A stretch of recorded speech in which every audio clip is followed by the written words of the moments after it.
है कि एक साथ आकर एक आवाज, उनको पता चलना चाहिए कि बच्चों का भी वोट बैंक होता है, केवल महिलाओं का, किसानों का, इनका वोट बैंक नहीं होता, केवल जाति का वोट बैंक नहीं होता है। छात्र भी एक जात है, छात्र भी एक धर्म है, छात्र भी एक समुदाय है, बस उसे इकट्ठा होना नहीं आ रहा है। नहीं तो ये नेता घुटने टेक दें कि भाई साहब हमें तुम्हारी वोट चाहिए, टाइम पे वैकेंसी चाहिए, फटाक से आएगी, अभी हम बिखरे हुए हैं, नहीं हमें लाइब्रेरी में पढ़ना है, हमारा समय बर्बाद होगा। कहां जाओगे वे पढ़ के तुम? अगर आप सच्चे देशभक्त हो तो तिरंगा खरीद लीजिए, 15 अगस्त को काम आएगा। लेकिन केवल अगर आप अंधभक्त हो तो बर्नौल खरीद लो, मेरे इस वीडियो के तुरंत बाद काम आएगा। बाद में मत कहना कि दर्द होता है तो बैठ जाते हैं, बैठते हैं तो दर्द होता है, क्योंकि आज का ये वीडियो बिना बर्नौल के तुम पचा नहीं पाओगे। जो मैं आज सच्चाई बोलूंगा ना, अंदर से जल के खाक हो जाओगे। और सच्चाई ये है कि आज इस अमृत काल में हम लोगों ने रसिया सुनने वाले ट्रक ड्राइवरों को कथा मंत्री बनाकर रखा है, तो देश के हालात क्या होंगे? वही होंगे जो हम सोच नहीं पा रहे हैं कि कावड़ यात्रियों को पुलिस माला पहनाएगी और युवा रोजगार मांगने वालों को लाठियां बरसाएगी। और ठीक इसी प्रकार से अगर हम अनपढ़ व्यक्ति को प्रधानमंत्री बना देते हैं, ऐसा मैं नहीं बोल रहा हूं, ऐसा इन्होंने खुद कहा है, सुनिए। कि मैं बहुत ज़्यादा पढ़ा लिखा नहीं हूँ, बहुत मेरे पास वो सौभाग्य नहीं था कि मुझे कोई ज़्यादा ज्ञान अर्जित कर सकूं। तो जो खुद अनपढ़ है उसे पढ़ाई का महत्व तो नहीं मालूम होगा, तो उसके शासनकाल में क्या होगा? या तो स्कूल बंद होंगे या फिर स्कूल गिर जाएंगे, जैसा कि राजस्थान के झालावाड़ में हुआ। और राजस्थान के झालावाड़ के इस जर्जर स्कूल की छत फर्जी देशभक्ति और कागजी ईमानदारी का वजन नहीं उठा पाई। तो जो विकास नोटबंदी और महंगाई के बाद पैदा होने वाला था, किसी को क्या मालूम कि वो विकास इन 7 बच्चों के रूप में इस छत के गिरने से इसी के नीचे दब के मर जाएगा। ये विकास की भ्रूण हत्या है, मैं तो ये कहता हूं। और यहां भी इनको शर्म नहीं आई।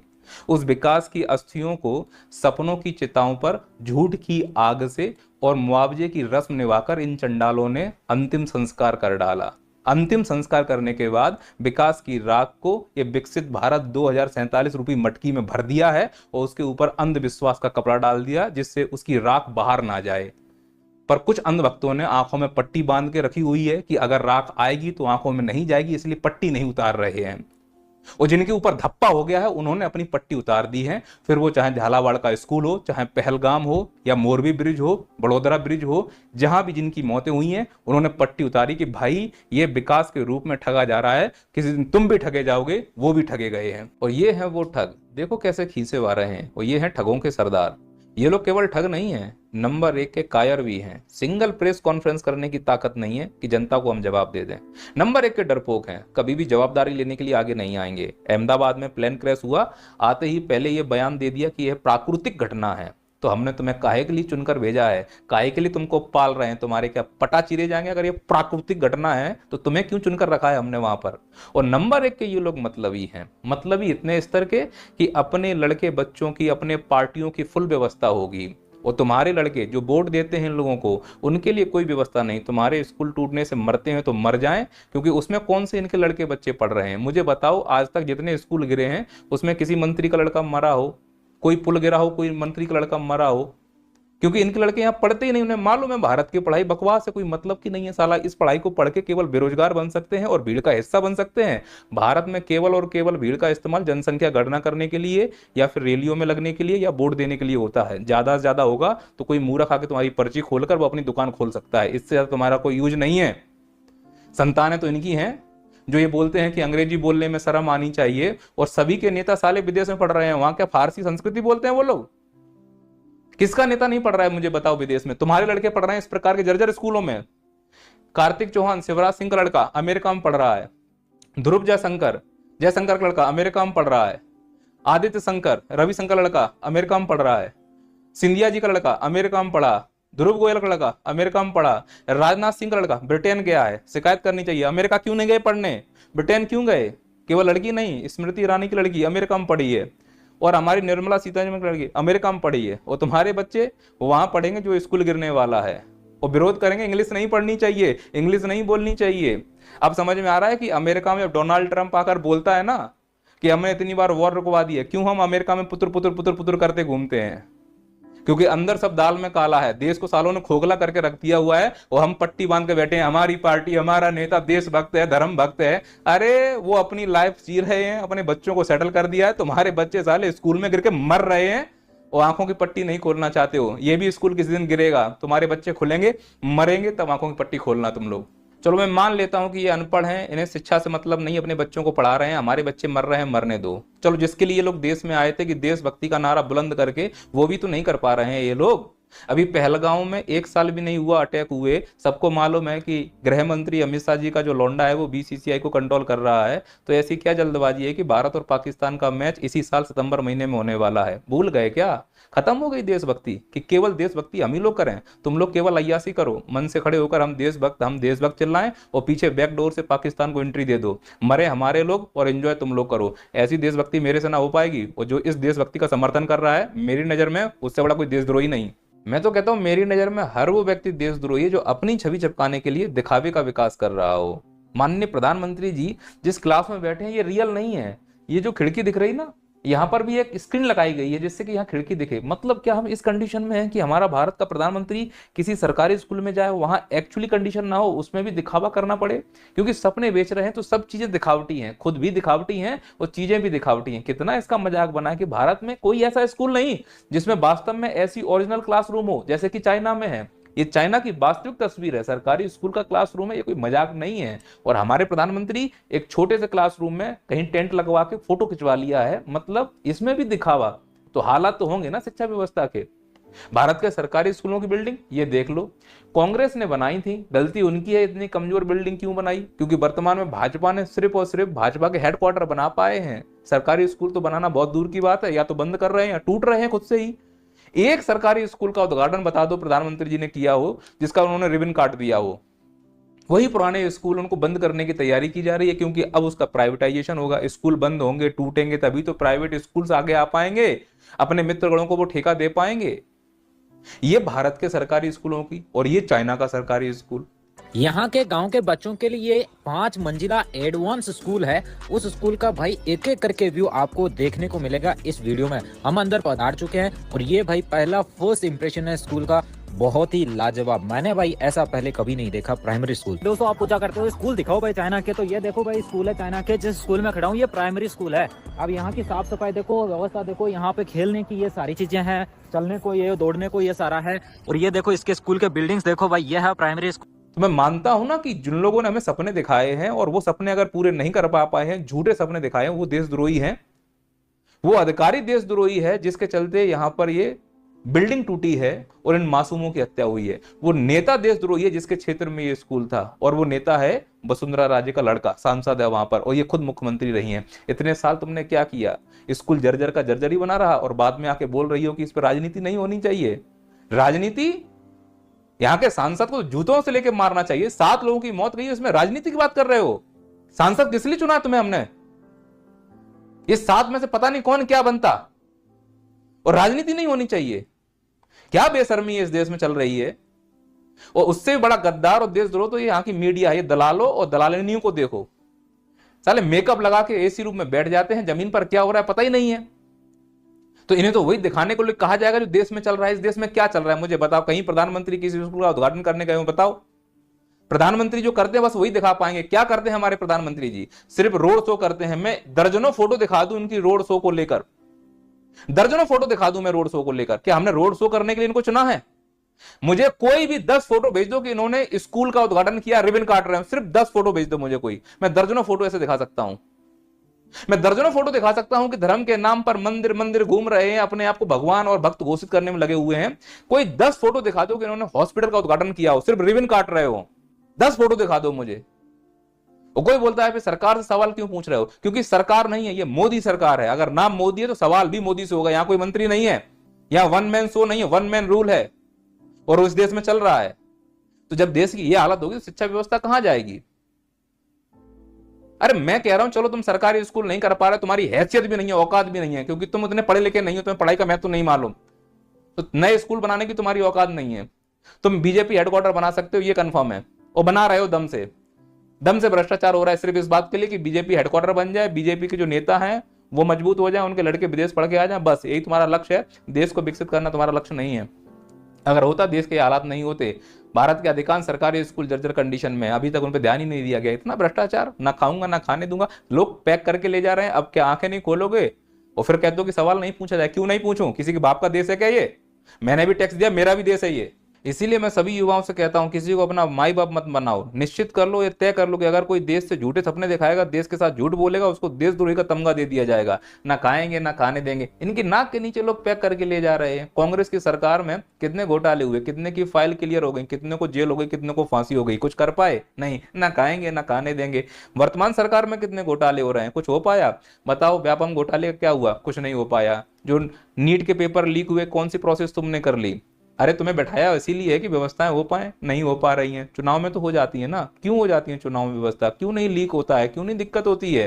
क्योंकि सब साले गिद्दी की तरह वहां लपटे होते हो, कहीं 2 वोट इधर उधर ना हो जाए। तुम्हारा करियर करियर है, चाहे पक्ष में बैठे हो या विपक्ष में बैठे हो। वो बच्चों का करियर करियर नहीं है। उनके लिए ना तो आवाज उठाने की क्षमता होती है, ना कुछ। खुद का पेमेंट बढ़वाना होता है तो आ जाते हो, खुद के वोट गिरवाने होते हैं तो आ जाते हो, खुद की बात होती है तो आ जाते हो। और जब बच्चों की बात होती हो, चाहे पक्ष में हो विपक्ष में हो, मौका देख के आओगे फिर। और थूक के चाटने वाले नेता इस देश में बहुत हो चुके हैं। कठपुतली नेता होते हैं ना, जैसे मध्य प्रदेश के सीएम मोहन यादव जी। मतलब आश्वासन ले लिया, लिखित में दे दिया कि हम बच्चों की मांगों को पूरा करेंगे। बेचारे बच्चे दिन भर बैठे रहे और बाद में पलट गए। तो जो नेता थूक के चाट रहे हो, अगर ये मन से खड़े हो, कोई बाद में भाषण देते समय अगर कोई वादा कर दें, तो ऐसे थूक के चाटने वाले नेताओं पर भरोसा नहीं करना है। हम टैक्स देते हैं इस देश में, उस टैक्स के दौरान जब फॉर्म भर रहे होते हैं किसी एग्जाम का, तो हम चाहते हैं हमें वो सुविधाएं मिलें, पर वो सुविधाएं नहीं मिल रही हैं। और एसएससी में यह पूरी तरह से उजागर भी हो रहा है। एसएससी देने वाले बच्चे बोल रहे हैं स्कैम हो रहा है, सरकार सुन ही नहीं रही। क्यों? सरकार खुद इसमें इन्वॉल्व है, कमीशन मिलता होगा ना। तो सर कौन कमीशन खा रहा है? जो इससे संबंधित विभाग या मंत्रालय होगा। भाई कौन इन परीक्षाओं को कराने की जिम्मेदारी लेता है? तो जवाब आता है डीओपीटी। अब इसका अध्यक्ष कौन है? उत्तरी की मोदी जी का भी फोटो है इसमें। इसका मतलब मोदी जी भी इसमें इन्वॉल्व है। अब 2 ही कार्ड हो सकते हैं, या तो मोदी जी के पास समय नहीं है काम करने के लिए, या मोदी जी काम नहीं करना चाहते हैं, या मोदी जी ये लेके काम करते होंगे। इसीलिए तो इस प्रकार के एसएससी में स्कैम हो रहे हैं। नहीं तो इतना बड़ा स्कैम हो रहा है, मोदी जी को खबर ना हो। खैर खबर कहाँ से हो? विदेश से आते हैं, फिर रैली करने जाते हैं, फिर रोड शो करते हैं, फिर मन की बात करते हैं। तो इनके पास टाइम कहाँ मिलता है इस प्रकार की बातों को करने के लिए, है ना? जितना इन्हें काम दिया गया है उस काम को करने के अलावा वो सब काम कर रहे हैं इस देश में। तो घूमने का पैसा कहाँ से आता है? पीएम केयर फंड है ना। ये पीएम केयर फंड नहीं है, पर्सनल मेरा फंड है। इसकी जानकारी नहीं दी गई है, नाम है पीएम केयर फंड। पैसा हम लोगों का है, लेकिन बताएंगे नहीं इसका पैसा कहाँ जा रहा है, उसमें कितना पैसा है। तो यही तो मैं पूछना चाह रहा हूं कि इस देश में जो हो रहा है, मैं कैसे किसी को ईमानदार और देशभक्त घोषित कर दूं जब अपने आप की जानकारियां छुपाई जा रही हैं। अपने आप में जानकारी छुपाना देशद्रोह है, मैं ये कह रहा हूं आपसे। पब्लिक कीजिए इन सब चीजों को, नहीं तो आपके ऊपर देशद्रोह का मुकदमा हो सकता है। और जब सरकारें बदलेंगी तो निश्चित रूप से आपके ऊपर ईडी की जांच बैठाई जाएगी। पर चूंकि सब जानते हैं मिली भगत है। जब कांग्रेस थी तो ऐसा लग रहा था बोफोर्स घोटाला या लालू पे चारा घोटाला या जहां भी जिसका घोटाला हुआ था, लग रहा था आ गए हैं साहब सब कुछ ठीक कर देंगे। पता चला कि सब बरी हैं, कोई दिक्कत नहीं है, मस्ती काट रहे हैं, पैरोल पे घूम रहे हैं, चुनाव रैलियां कर रहे हैं। मतलब साठ गांठ है। ये कह रहे हैं कि हमने तुम्हें छोड़ दिया है, जब तुम्हारी सरकार आए तुम हमें छोड़ देना, है ना। और हम ऐसे ही जनता को मूर्ख बनाते रहेंगे, पैसा पूरा खा जाएंगे, एंजॉय करेंगे, बढ़िया देशभक्ति के नारे देंगे, ना अच्छे से एग्जाम करा पाएंगे और ना ही अच्छे स्कूल बनवा पाएंगे, ना पढ़ेंगे, ना ये सवाल पूछेंगे, रैलियों में आएंगे, वो आ रहे हैं, भविष्य में भी ऐसा होता रहेगा। इक्का दुक्का लोग हैं जो इस प्रकार की आवाज उठा रहे हैं। जो एसएससी स्कैम हो रहा है उसके लिए अभिनव सर आवाज उठा रहे हैं। क्या कमी है अभिनव सर के लिए? समझिए, कितने बड़े टीचर हैं, कितना उन्होंने अपनी व्यवस्थाएं कर ली हैं, जीवन अच्छा चल रहा है, तो ऐसी क्या उनको आवश्यकता पड़ेगी इस प्रकार की चीजें कर रहे हैं? चुनाव लड़ना है उनको, अच्छी बात है, इस प्रकार का टीचर का चुनाव लड़े, सिस्टम में पढ़े लिखे लोग आना चाहिए, पर ये तो उनका मुद्दा भी नहीं दिख रहा है। वो बातें हंसी मजाक में बोलते हैं और भविष्य में लड़ते हैं, तो मैं तो समर्थन करता हूं। तो एक टीचर जो उस मुकाम पर पहुंच चुका है वो बच्चों के लिए सरेआम सरकार से भिड़ रहा है, और ऐसी कंडीशन में सरकार उनका कुछ भी कर सकती है, तो बच्चे उनका समर्थन करेंगे कि नहीं करेंगे? करना चाहिए। मैं नैया पार के इस मंच से स्पष्ट रूप से अभिनव सर का समर्थन करता हूं, और वो जो बोल रहे हैं वो 100% सही है। अगर जरूरत पड़ती है तो हम दिल्ली भी जाएंगे और सरकार के कान में जाके कू करके बोलेंगे कि जाग जाओ, हालत खराब है हमारी। तुम देश ऐसे मत चलाओ कि ये वाला हमारा आदमी, हम इसको ठेका दे दें। जो एसएससी एग्जाम कराने का ठेका है वो टीसीएस के पास था, पैसा है, व्यवस्थाएं हैं, वो वहां से हटा के एडुकेटी को दे दिया गया। कौन है ये एडुकेटी वाला? निश्चित रूप से देख लेना, किसी मंत्री से सांठगांठ करने वाला होगा। साले साथ में बैठ के पौवा पीते होंगे। उन्होंने कहा कि ज्यादा हो गई भाई साहब, क्या करना है? बोले ठेका तुम्हारा। बोले बच्चों क्या है? बोले बाहर में जाने दो बच्चों को। कौन से बच्चे? किसके बच्चे? अपने बच्चे विदेश में है, बस इनके बच्चों को मरने दो। एग्जाम हॉल गए, सेंटर कैंसिल। इंदौर का लड़का अंडमान निकोबार, अंडमान का जम्मू कश्मीर। कौन सी ऐसी व्यवस्था कर रहे हो? कौन सी ऐसी व्यवस्था कर रहे हो कि तुम्हें केवल जनता को परेशान करना आता है? बिहार में चुनाव करा दो, परेशान कर दो, सेंटर फलानी जगह डाल दो, परेशान कर दो, एग्जाम कैंसिल कर दो, परेशान कर दो, लाठियां चार्ज कर दो, परेशान कर दो, एग्जाम ले लो, वैकेंसी मत दो, परेशान कर दो, एग्जाम ले लो, पेपर लीक करा दो, परेशान कर दो। अरे परेशान करने के लिए सरकार चुनी है कि आराम करने के लिए चुनी हुई है? सरकार चुनी गई, उसमें सिर्फ उनके बच्चों को आराम है। बच्चों को अगर मंदिर जाना है तो बिना लाइन लगाए वीआईपी दर्शन कर लेंगे, और कोई रोकेगा तो ठोक पीट देंगे, क्योंकि वो नेता के लड़के हैं। आम जनता भगदड़ में जाके मर जाएगी, वो मर रहे हैं मंदिरों में जाकर। माँ बाप मंदिर में मर रहे हैं इसलिए कि लड़के की नौकरी लग जाए, लड़का रोड पर मर रहा है इसलिए कि माँ बाप की इच्छा पूरी हो जाएगी, दोनों कुट रहे हैं, और दोनों जाके फिर उन्हीं को वोट देते हैं जो भ्रष्ट बैठे हुए हैं। और फिर ऐसा कोई शिक्षक आके आवाज उठाता है तो क्या होगा इनका, बताओ मुझे। तो मैं चाहता हूं कि ऐसे शिक्षक जो सरेआम आवाज उठा रहे हैं उनका समर्थन किया जाए। सभी एजुकेशन से संबंधित जो लोग हैं उनसे कहना चाह रहा हूं, आइए एक साथ, लगेगी आग तो आएंगे कई घर इस जद में, इस घर में अकेला हमारा मकान थोड़ी है। इस व्यक्ति की क्या अटकी डली हुई है जो बेचारा सरेआम सबसे पंगा लेता घूम रहा है? उनको पता चलना चाहिए कि बच्चों का भी वोट बैंक होता है, केवल महिलाओं का, किसानों का, इनका वोट बैंक नहीं होता, केवल जाति का वोट बैंक नहीं होता है। छात्र भी एक जात है, छात्र भी एक धर्म है, छात्र भी एक समुदाय है, बस उसे इकट्ठा होना नहीं आ रहा है। नहीं तो ये नेता घुटने टेक दें कि भाई साहब हमें तुम्हारा ही वोट चाहिए, टाइम पे वैकेंसी चाहिए, फटाक से आएगी, अभी हम बिखरे हुए हैं, नहीं हमें लाइब्रेरी में पढ़ना है, हमारा समय बर्बाद होगा। कहां जाओगे पढ़ के तुम? वैकेंसी आए तब तो पढ़ोगे, पेपर हो तब तो रिजल्ट आएगा। निकलो उससे बाहर, अपने हक की लड़ाई लड़ो। ऐसे इंसान बार बार नहीं आते हैं। वो सोचो अगर इंसान का मनोबल टूट जाए, कोई साथ में ना खड़ा हो तो क्या मिलेगा? कल से बोलना बंद कर देगा। उसने अच्छा खासा कमा लिया है, बिंदास है, फिर भी वो हम लोगों के लिए खड़ा हुआ है, तो खड़े होना चाहिए ना। मैं सभी कोचिंग वालों से बोलना चाहता हूं, छोड़ो डर, सामने आओ। डर गए तो मर गए, मर ही रहे हो, बचे कौन से हो? और मरने के चक्कर में फिर धर्म के भरोसे बैठे हुए हो। धर्म के ठेकेदार तो ट्रक के ड्राइवर है, मालूम ही है सबको। जैसे कि ये सेक्सी बाबा, मतलब ऐसा लगता है जैसे अभी जस्ट मेकअप रूम से बाहर आए, बढ़िया फेशियल करा के। ये पहले ट्रक में रसिया सुनते होंगे, जो रसिया गाने चलते हैं ना उस टाइप के। बाद में अचानक से इन्हें ज्ञान की प्राप्ति हुई, इन्हें समझ में आ गई जनता मूर्ख है, बस उसको मूर्ख बना के रखना, अपन बाबा हो जाएंगे। भाई बाबा हो गया, पर अंदर जो घुसा हुआ है वो कैसे निकले? रसिया घुसा है ना अंदर, वो रसिया निकलता है बातों की भावनाओं से। उसको लग रहा है कुछ भी बोल दिया जाए, देश में मूर्ख है, एक माफी मांग लेंगे सब ठीक हो जाएगा। पहले इसका बयान सुनो, ये क्या कह रहा है। लाते हैं 25 साल की, अब 25 साल की लड़की 4 जगह वो मुंह मार चुकी होती है, सब नहीं पर बहुत। और वो 25 साल की जब तक आती है तो पूरी जवान होके आती है। जब जवान होके आएगी तो स्वाभाविक है कि वो अपनी जवानी कहीं ना कहीं तो वो उसकी जवानी फिसल जाएगी। समझ रहे हो बयान देखकर कितना अनुभव होगा इस व्यक्ति को?